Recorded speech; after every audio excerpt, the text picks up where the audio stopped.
What's up, everyone? I'm here in the backyard and I just wanted to talk you through some things that you can do to fight bugs, botrytis, powdery mildew, things like that that are going to start popping up in your garden. Right now it's mid-June, and for me, I'm going to start seeing all sorts of issues. Like, I literally just watched my dog snatch a leaf off my plant, but besides dogs, I also deal with things like thrips. I've dealt with spider mites. We get all sorts of things just kind of drifting into our backyards from our neighbors or just whatever is kind of going on in your environment.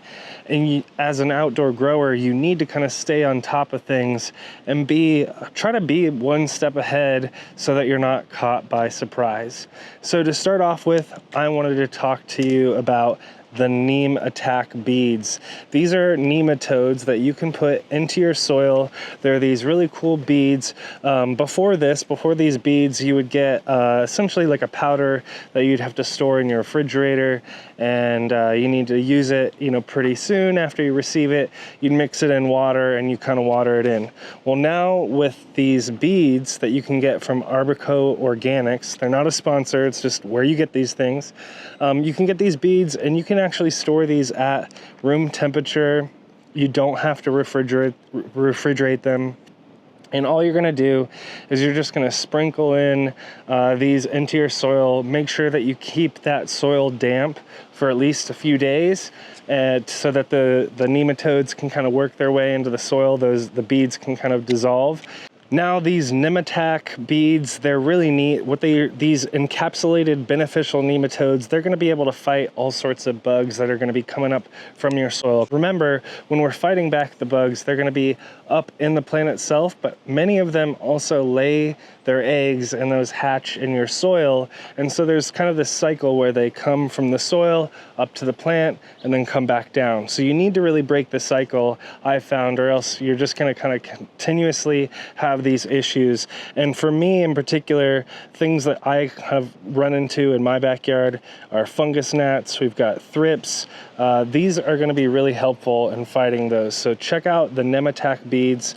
Now, you can't just fight back the bugs by using nematodes. You are going to have bugs that come through your canopy. They're going to start eating up your leaves. They're going to be maybe even trying to attack the stems.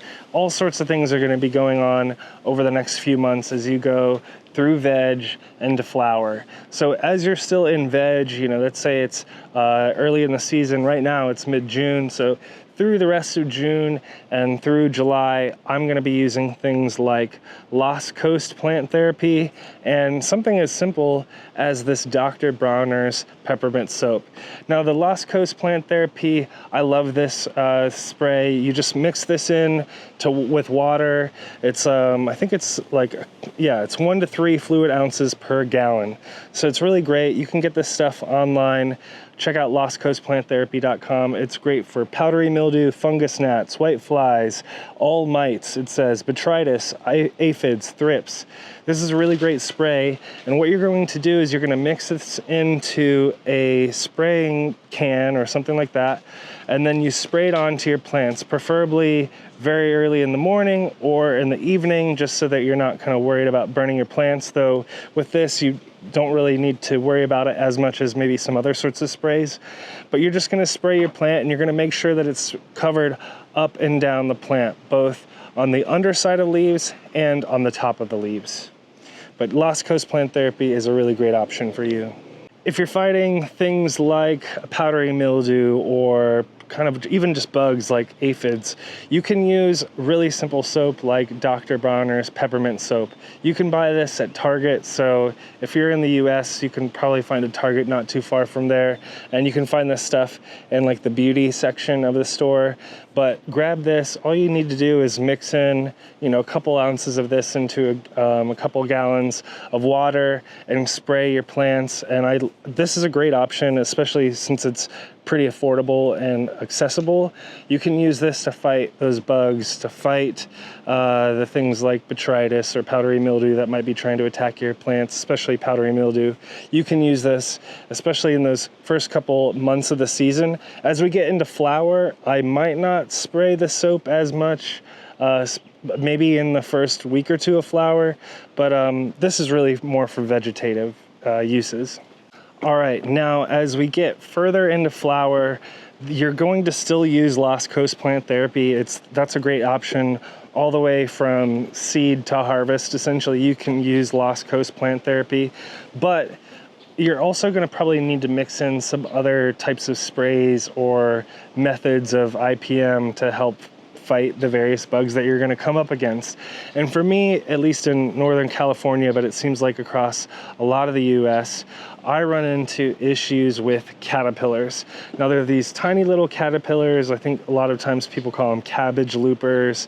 There's probably some other kinds as well. They're essentially laid by moths. Moths land on your plant. They lay these little eggs, and these little caterpillars come out, and they're going to find the best bugs, buds, your favorite buds in the plant. They're going to find them, and they're going to start eating them and pooping in them, and then all of a sudden you're going to have botrytis or bud rot all up and down your plant. And that's how I've lost quite a bit of flowers. Many years that I've been growing out here, I've lost lots of flower because of caterpillars. So I suggest checking out something like this Monterey Garden Insect Spray. This is Spinosad. So essentially these sorts of organic sprays, they're going to disrupt how the little organism works. That's, with Monterey BT, it disrupts their gut. But these are sprays that can help attack these bugs and keep them off your buds. What I would do is I would kind of rotate between something like a Lost Coast plant therapy and this, and use both once a week and kind of on opposite ends of the week. So, maybe on Wednesday you spray with this, and then maybe on Saturday or something like that, you spray with your Lost Coast plant therapy, and you're just doing that every week as a preventative measure to keep the caterpillars off your plant and keep those thrips, keep aphids, fight mold, all that kind of stuff with the Lost Coast plant therapy. But you really just have to keep after it. Don't give up. It's really hard growing outside. You kind of get all sorts of things thrown at you, whether it's weird light situations because it's super cloudy, or you have lights from your neighbors, or if you have bugs attacking you, or it starts raining earlier in the season and you have mold. It's really hard to get through the grow season. So I highly encourage you to subscribe to the channel if you haven't already. We're going to keep sharing tips. I'm going to keep sharing updates from my grow as I go through the grow season. You also can watch videos from JR Token. He's a great indoor grower, and he's going to be showing a lot of his tips. He's got a lot of really great videos that he's already uploaded to the channel. And then, of course, we have our weekly interview series where we interview folks for the Cannabuzz podcast. But thank you so much for watching. I hope you like and subscribe on the video. Stay tuned for more, and we'll see you in the next one. Peace.